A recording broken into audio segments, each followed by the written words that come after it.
Buenas noches. Queremos nuevamente dar gracias a Dios por el privilegio que tenemos de analizar un tema de la Biblia. Creo que es muy importante. Como ustedes recuerdan, la semana pasada terminamos el estudio del libro a los Gálatas. Ahora vamos a empezar un estudio diferente. Queremos aprender qué es lo que dijo Jesús en los evangelios respecto a la ley, porque a simple vista pareciera que hubiera una discrepancia entre lo que Pablo enseña de la ley y lo que Jesús enseñó de la ley. Entonces vamos a empezar en el Evangelio de Mateo.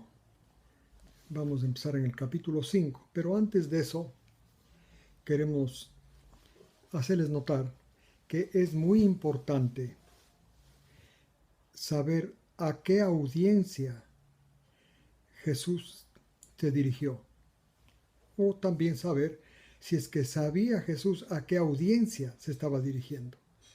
Bueno, sabía que eran judíos, pero yo me refiero más bien en el sentido de saber qué tipo de creencias tenían, porque quiero enfatizar este punto, porque a usted o a mí, si alguna vez nos invitan a predicar y no nos avisan a qué audiencia vamos a predicar, es muy posible que no prediquemos lo que es correcto, que no les ayudemos a las personas a quienes predicamos. Entonces es muy importante, para tener un mensaje certero y claro, saber a qué audiencia, qué características tiene la audiencia a la cual se va a predicar. Este es el caso de Jesús. Jesús sabía a qué audiencia se iba a dirigir, claro que sí. Ahora, es necesario, para entender bien este punto, es necesario recordar que en los días de Jesús, la religión de los judíos, contrariamente a lo que se puede pensar, no era una religión que estaba basada en el Antiguo, 100% en el Antiguo Testamento. Tenía su base, sí. Eso por un lado. Por otro lado, los grupos religiosos que tenían influencia en Israel eran los saduceos, era la clase sacerdotal y compuesta por la clase sacerdotal y la clase rica de los judíos. Entonces era una minoría. Ellos tenían como característica, estaba formado por sacerdotes, su actividad religiosa se centraba en el templo y sus enseñanzas, que realmente no las compartían, básicamente estaban asentadas en los 5 libros de Moisés. Ellos consideraban que esos eran los únicos libros que Dios había inspirado, de tal forma que ellos aceptaban las enseñanzas de esos 5 libros. Había también otra clase religiosa, los esenios. Ellos vivían retraídos de la sociedad, era una clase judía extrema, en el sentido de que trataba de poner en vigencia las enseñanzas del Antiguo Testamento. Y la clase dominante eran los fariseos. En los días de Jesús habían como 6,000 fariseos. Ellos tenían la influencia decisiva, total, en la vida religiosa de Israel. Entonces es necesario tener una idea de quiénes eran estos fariseos. Bueno, después que Israel, la nación, fue llevada cautiva por Nabucodonosor a Babilonia, tuvieron, como ustedes recuerdan, 70 años de cautiverio. Ellos en su cautiverio empezaron a reflexionar qué es lo que habían hecho mal para que Dios permita tal calamidad. Hasta el templo les fue quemado.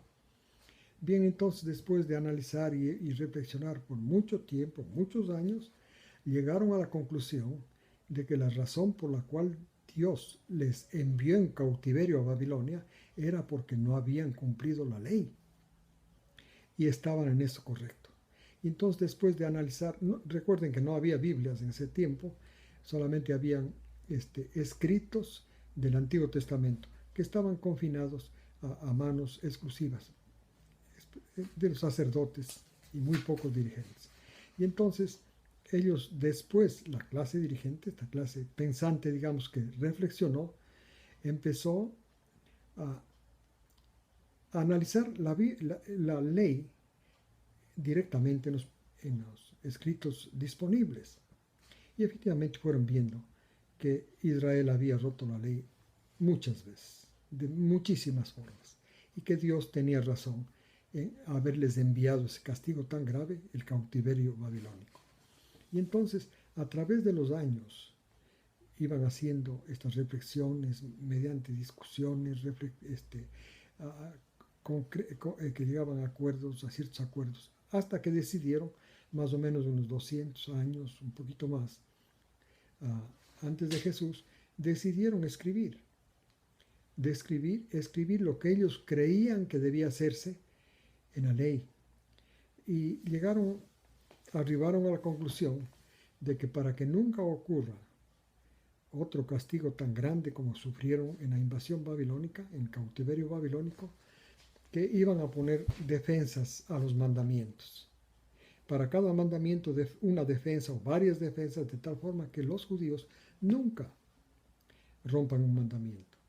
Y empezaron a escribir estas defensas, que están descritas en varios de sus libros clásicos de los judíos, reunidos en lo que llaman el Talmud. Ahí está descrito todos los mandamientos, las defensas que ellos pusieron a los 10 mandamientos. Esas defensas, ellos concordaron que era necesario que el pueblo esté convencido de guardar esas defensas para nunca romper los 10 mandamientos. Y entonces idearon el sistema de las sinagogas, que son escuelas de estudio para que todos los judíos estudien estas conclusiones a las que llegaron los fariseos, que estaban escritas confinadas al libro que se llama el Talmud, pero habían otros libros antes, pues Mishnah creo que se llama. Ahí iban escribiendo ellos las defensas que iban poniendo. No eran uno solo, eran diferentes grupos reunidos, dispersos por todo Israel. Y entonces, para que esto vaya siendo organizado, repito, fueron escribiendo y poniendo en este libro Mishnah. Y por otro lado, se dieron cuenta que tenían que tener argumentos para convencer a los judíos, a toda la población, a que siga esas normas, a fin de que nadie, que en Israel no se rompan los 10 mandamientos. Y entonces usaron las bendiciones a los que guardan los 10 mandamientos y la ley que están descritas en el libro de Deuteronomio. Y vamos a leerlas en el capítulo 28. Con estas bendiciones, Deuteronomio capítulo 28, con la exposición de estas bendiciones, ellos pensaban los fariseos, convencer al pueblo de Israel para que todos guarden la ley a fin de que no haya un motivo para que Dios los mande un castigo tan grave como que les mandó el cautiverio babilónico. Voy a empezar a leer las bendiciones para los que guardan la ley. Están en el capítulo 28 de Deuteronomio. Empiezo leyendo desde el versículo 2. Todas estas bendiciones te vendrán y te alcanzarán cuando tú hayas obedecido la voz del Señor tu Dios. Bendito, esta es la lista de bendiciones. El versículo 3. Bendito serás en la ciudad, bendito en el campo, cuando hayas obedecido la voz del Señor. Bendito será el fruto de tu vientre, el fruto de la tierra, la cría de tu ganado, tus manadas de bueyes, los rebaños de tus ovejas. Benditas serán tu canasta y tu arteza de amasar. La arteza es como una batea, ¿no? Bendito serás al entrar y bendito al salir. El Señor entregará a tus enemigos que se levanten contra ti cuando sean derrotados delante de ti. Por un camino saldrán contra ti, pero por 7 caminos huirán delante de ti. El Señor dará órdenes de que bendigan tus graneros y todo aquello sobre lo cual extiendas tu mano, para bendecirte en la tierra que el Señor tu Dios te da. Si guardas todos los mandamientos del Señor, tu Dios, y te conduces en sus caminos, el Señor te confirmará como pueblo santo para ti, como te lo juró. Entonces todas las naciones de la tierra verán que eres llamado por el nombre de Yahweh, del nombre del Señor, y te temerán. El 11 dice, el Señor hará que sobreabundes en bienes, en el fruto de tu vientre, en las crías de tu ganado, en el fruto de tu tierra, en la tierra que el Señor juró a tus padres que te entregaría. Y el Señor abrirá su buen tesoro en el cielo y derramará lluvia a su tiempo sobre tu tierra, y bendecirá toda la obra de tus manos. Prestarás a muchas naciones, pero no pedirás prestado. Ejercerás dominio sobre muchas naciones, pero ellos no ejercerán dominio sobre ti. El Señor te pondrá por cabeza y no por cola. Estarás encima y no estarás debajo, cuando obedezcas los mandamientos y ordenanzas del Señor tu Dios, que yo te ordeno hoy, guardándolas y poniéndolas por obra. No te apartes, el 14, de ninguna de las ordenanzas que yo te ordeno hoy, ni a la derecha ni a la izquierda, ni vayas en pos de dioses de las naciones, ni les rindas culto. Muy bien. Si ustedes vuelven a leer con detenimiento estas bendiciones a los que obedecen los 10 mandamientos y la ley, son todas bendiciones confinadas aquí en la tierra. Esto es algo que es necesario notar. No, en ninguna de estas bendiciones pone que les van a llevar al cielo, a los israelitas, a los judíos, de tal forma que es admirable que ahora las religiones que observan, dicen observar los 10 mandamientos porque nadie puede, y que igualmente les prometen a sus feligreses una bendición, no las bendiciones que están confinadas a la tierra, las bendiciones físicas, como acabamos de gran prosperidad y todo eso. Les prometen ahora la bendición de ir al cielo, cuando no hay en la Biblia ningún pasaje, en el Antiguo Testamento ni en la ley, que hable que Dios prometió a los que guardan los mandamientos llevarlos al cielo. Bueno, esto es un dato interesante para tener en cuenta. Bueno, entonces les decía que mediante estas bendiciones que les ofrecían, les hacían leer, les leían más bien dicho, para que el pueblo judío vea la importancia, el beneficio de guardar los 10 mandamientos. Hicieron una labor tan grande porque además de eso hicieron las sinagogas. Las sinagogas eran escuelas. Por cada 10 familias había una sinagoga. En las sinagogas había cultos, que eran estudio y oraciones prácticamente todos los días.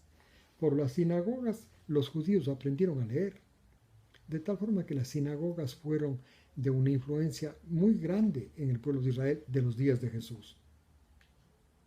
En otras palabras, la religión de los judíos en los días de Jesús, la religión con la que Jesús se tocó, era la religión que había sido creada por los fariseos, enseñada y prometida para que sigan los judíos en las sinagogas y explicándoles las bendiciones de Deuteronomio 28. Esto es importante que ustedes tengan en cuenta para saber a quién se dirigía Jesús y qué estaba diciéndoles realmente. Si estaba apoyándoles a ellos en su obediencia a los 10 mandamientos, o Jesús qué empezó haciendo. Una vez que hemos explicado esto, vamos a Mateo 4:17.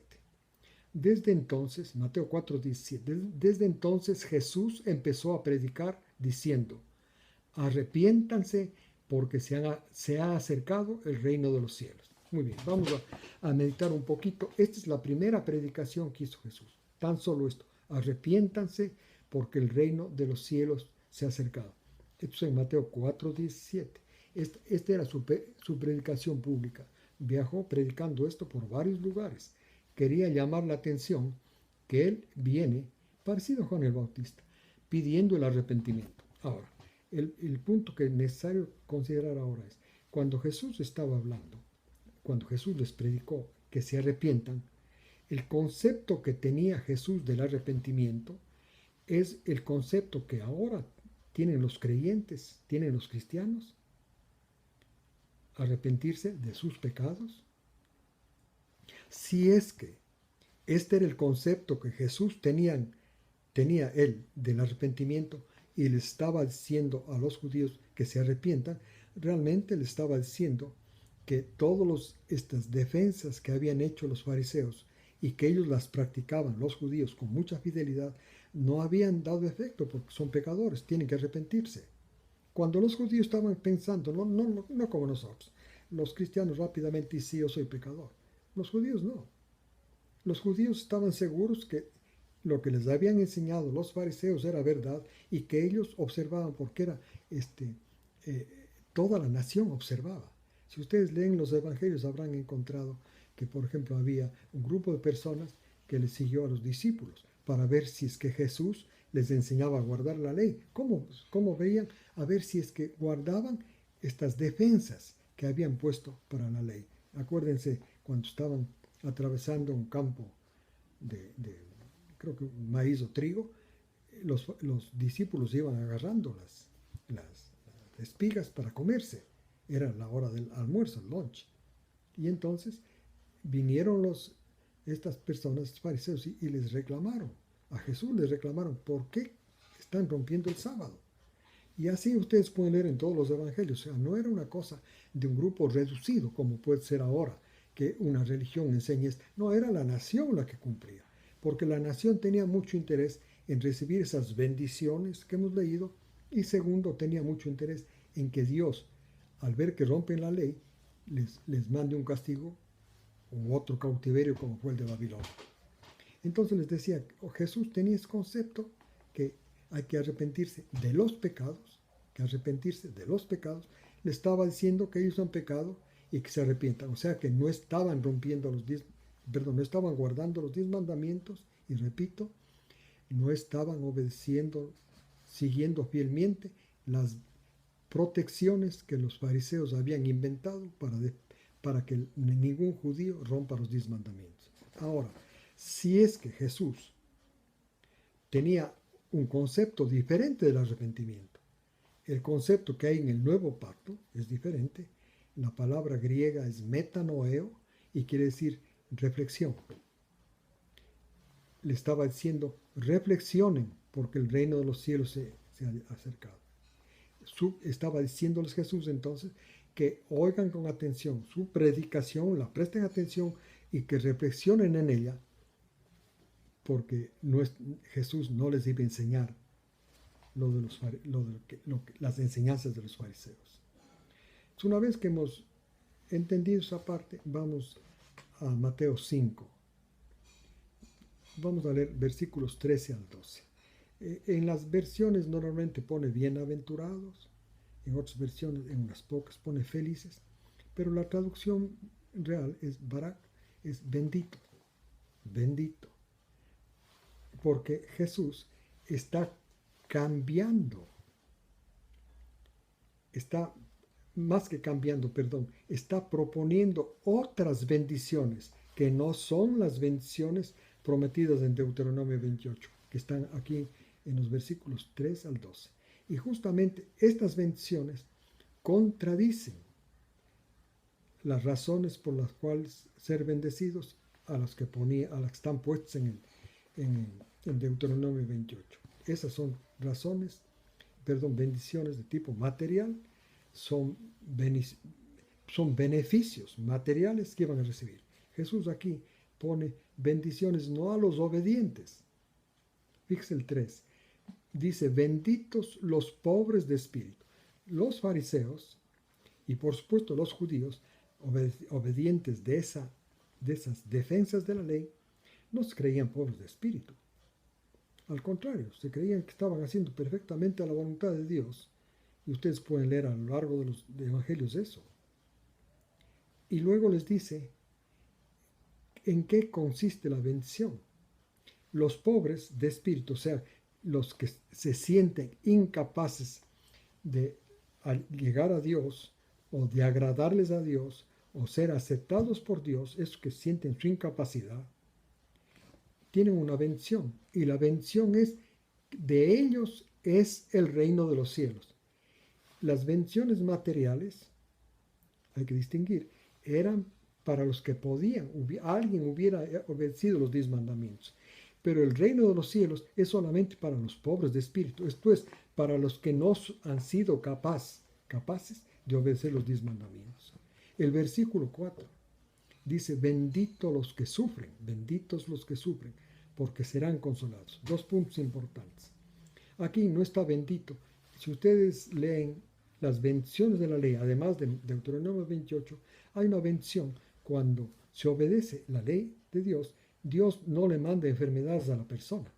O sea, no tiene razón de entrar en el sufrimiento. Y es más, cuando alguna persona, algún judío estaba sufriendo, se sospechaba y enseguida tomaban acción porque había roto alguno de los mandamientos, por eso estaba enfermo sufriendo. Aquí dice que es bendito el que sufre, o sea, el que continuamente se da cuenta que está cayendo, que está rompiendo los 10 mandamientos. No puede llegar a Dios, no puede agradar a Dios. Ese sufre, Jesús dice, ese es bendito y para ese está la consolación. El consolador en la Biblia es el Espíritu Santo. En otras palabras, esas personas que sufren por su impotencia de llegar a Dios, de agradar a Dios, de ser aceptados por Dios, esos son consolados por el Espíritu de Dios. Luego dice el 5, benditos los humildes porque ellos heredarán la tierra. Los humildes son contrarios a los soberbios orgullosos. Para entender que es un humilde, más o menos pensemos que es un soberbio orgulloso. Es uno que el soberbio orgulloso es un autosuficiente, a él no le falta nada, él tiene todo, no necesita ayuda de nadie, él se vale por sí mismo, más bien él puede ayudar a todos, pero no necesita que nadie le enseñe, él sabe todo. Esos son los orgullosos, los soberbios. Por contraste, los humildes son los que han comprendido que ni en ellos, que ellos no pueden adelantar, llegar, siquiera agradar algo a Dios, a menos que reciban ayuda. Y posiblemente buscaron ayuda de rabinos, de lo que sea. Pero llego, y eso para todos nosotros, ¿no? Buscamos ayudas humanas, que del pastor, que este hermano está consagrado, hasta que llegamos a darnos cuenta que todas esas fuentes son vacías. Buscamos de Dios. Y ahí llegamos a ser humildes. Cuando buscamos la ayuda de Dios siempre. Es un proceso. El versículo 6 dice, bendito los hambrientos y sedientos de justicia, porque ellos serán satisfechos. Como ustedes ven, estaba hablando al pueblo de Israel que creía que guardaba la ley y por lo tanto eran justos. Varias veces en el Evangelio Jesús expone esto, que ellos creían que eran justos. No uno, todos, porque todos guardaban esas leyes impuestas por los fariseos. Pero aquí Jesús dice que la bendición viene para los que tienen hambre y sed, o sea, no tienen de justicia, o sea, ellos no tienen justicia, no han podido obedecer la ley, están conscientes de que han fracasado. Para ellos viene la bendición es de ser justos. Y justamente esta salvación, esta bendición, es para el pobre de espíritu que presta su atención, da atención a la historia de Jesús en la cruz. Luego el versículo 7, bendito los misericordiosos porque ellos recibirán misericordia. Otra cosa contraria al pueblo de Israel. Una persona que era digna de misericordia era una persona digna de lástima. Los que necesitaban de la misericordia humana eran personas que fracasaron en la vida. Posiblemente han roto los mandamientos, estos que establecieron los fariseos, han roto estos mandamientos, por eso no les va bien en la vida, no tiene las bendiciones de Deuteronomio 28, entonces es una persona digna de misericordia. Ninguno quiere ser digno de misericordia, es como una clase baja, rechazada, miserable. Pero aquí Jesús dice en cambio que los que hacen misericordia recibirán misericordia. Le está diciendo al pueblo de Israel, al pueblo que creía que guardando los mandamientos, o sea, sometiéndose a las disposiciones de los fariseos, estaban agradando a Dios y por supuesto ya eran merecedores de todas las bendiciones de Deuteronomio, pero no pues de misericordia, porque eso era solamente para los fracasados. Luego el versículo 8 dice, benditos los de limpio corazón. Los fariseos enseñaban que, que la limpieza del corazón es mediante la ley y tenían una serie de ritos y también su obediencia a los 10 mandamientos. Estaban limpios del corazón. Ahora, si ustedes van, Jesús enseñó después de eso en Juan 15:3, por ejemplo, hablando de la limpieza de corazón. Dice, ustedes ya están limpios, no porque guardaron los 10 mandamientos, sino por la palabra que yo les he enseñado. O sea, las enseñanzas de Jesús, él dijo que esas palabras limpian el corazón. O sea, estas que estamos leyendo. No la obediencia a los 10 mandamientos. Yo quisiera que ustedes piensen a qué audiencia, cada vez piensen, a qué audiencia Jesús estaba predicando. No estaba predicando a una audiencia pagana, gentil. Ahí podemos, digamos, parecería arbitrario lo que estoy diciendo, pero estaba predicando a una audiencia judía que guardaba la ley para que Dios no les mande otra vez el castigo del cautiverio y también para que Dios les haga prosperar en la tierra, en la tierra. Dice, ellos verán a Dios. ¿Y esto cuándo se cumple? Cuando una persona llega a leer en la historia de Jesús que Dios le puso los pecados a Jesús, nuestros pecados, los del mundo, dice Juan 1:29, los pecados del mundo. Y Jesús, dice Pedro en 1 de Pedro 2:24, cargó nuestros pecados en su cuerpo, subió a la cruz y ahí nos lavó, ahí murió, ahí nos remitió los pecados. En otras palabras, cuando creemos, tenemos fe en esta historia, que acabo yo rápidamente de decirles, nosotros somos limpios de corazón. Y si esto es una enseñanza de Jesús, doble razón, porque la palabra que habla, que enseña Jesús, nos limpia. En otras palabras, tenían estos limpios de corazón personas, calificaban por las bendiciones anteriores y se concretaba la limpieza en la remisión de pecados en Jesús y en la recepción de estas palabras, los que prestan atención a estas palabras. El versículo 10 dice, benditos los perseguidos por causa de la justicia. O sea, aquí estos que van a recibir esta justicia van a ser perseguidos justamente como leemos en las epístolas de Pablo. Entonces, como ustedes ven, la justicia, Jesús le estaba diciendo a su audiencia, judíos que seguían la religión de los fariseos, todos seguían la religión de los fariseos, le está diciendo que la justicia no se alcanza por la obediencia a los 10 mandamientos. La justicia más tarde enseñará que es por la fe y que los que estaban escuchándolo ahí y prestaban atención a esas palabras iban a ser perseguidos por causa de la justicia. O sea, reciben la justicia, una justicia que no es por sus obras, y por esta razón iban a ser perseguidos, reitero, como Pablo vivió, experimentó, y leemos en sus epístolas. Luego el versículo 10 dice, bendito los perseguidos por causa de la motivo, porque de ellos es el reino de los cielos. Aquí otra vez, no está hablando de bendiciones para los que guardan los 10 mandamientos, que ellos nunca guardaron a propósito, sino son bendiciones alcanzables para los que cumplen estas condiciones que estamos viendo aquí, que realmente esta es una descripción de una persona, de uno que ha vivido una religión que él se ha dado cuenta que es un fracasado, que necesita la misericordia de Dios, que necesita que Dios lo lave, lo limpie, que Dios le remita sus pecados. O sea, uno que necesite de Dios, ya está cumpliendo. Ser pobre, ser humilde, todo eso. Ahora el versículo 11 dice, benditos serán cuando les reprendan y persigan, y les digan toda clase de mal, mintiendo por mi causa. Nuevamente les anticipa a ellos que a estas personas que hacen caso a las palabras de Jesús van a ser objeto de persecución. Les dice, benditos.